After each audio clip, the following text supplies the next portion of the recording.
오늘의 주요 뉴스입니다. 오늘부터 해외에서 국내로 입국하는 사람은 입국 첫날 반드시 PCR 검사를 받아야 합니다. PCR 검사를 받은 후에는 결과가 나올 때까지 자택 혹은 숙소에서 대기하는 것이 권고됩니다.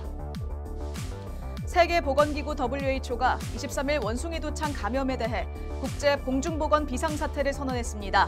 최근 감염 경로와 속도가 예상치 못한 수준으로 진행되면서 선제적 조치에 나선 걸로 보입니다. 경찰국 신설에 반대하는 전국 경찰서장 회의가 거센 후폭풍을 낳고 있습니다.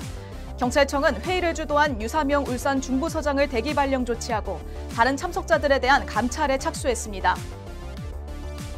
정부의 종합부동산세 인하 정책에 다주택자들이 팔려고 내놨던 집을 거둬들이고 있습니다. 하지만 이미 매물은 쌓여 있고 사려는 사람은 별로 없어서 집값에는 큰 영향이 없을 거라는 전망이 나왔습니다. 국회가 오늘부터 사흘 동안 윤석열 정부에 대한 첫 대정부 질문을 진행합니다. 서해 공무원 피격 사건과 탈북어민 북송 사건, 경찰국 신설 등이 도마에 오를 것으로 보입니다.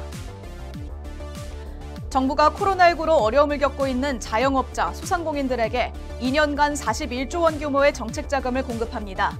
이번엔 어려워도 꼬박꼬박 원금과 이자를 갚아온 사람들이 대상입니다. 기상청은 올여름 장마가 오는 27일쯤 완전히 끝날 거라고 밝혔습니다.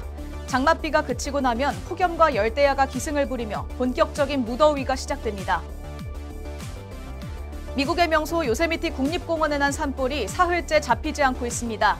이미 축구장 5,000개 이상의 면적이 탔지만 피해는 사그라들지 않고 있습니다. 일본 규슈 남부의 가고시마현 가고시마시의 섬 사쿠라지마에서 어젯밤 8시쯤 화산이 분화했다고 일본 기상청이 발표했습니다. 우크라이나 곡물을 흑해로 수출하기 위한 우크라이나와 러시아, UN, 튀르키예의 4자 협상이 타결된 이튿날 수출항 중 한 곳에 러시아 미사일 2발이 떨어졌습니다. 국제사회는 러시아가 국제적 약속을 또다시 무시했다며 일제히 규탄했습니다. 드라마 이상한 변호사 우영우가 인기를 끌고 있지만 현실은 다릅니다. 고교 졸업 장애학생 가운데 대학에 진학하는 비율은 15% 미만으로 전체 진학률의 5분의 1 수준으로 나타났는데요. 10명 중 8명은 대학 문턱을 못 넘는 겁니다. 공매도를 다시 금지해야 한다는 목소리가 커지고 있습니다.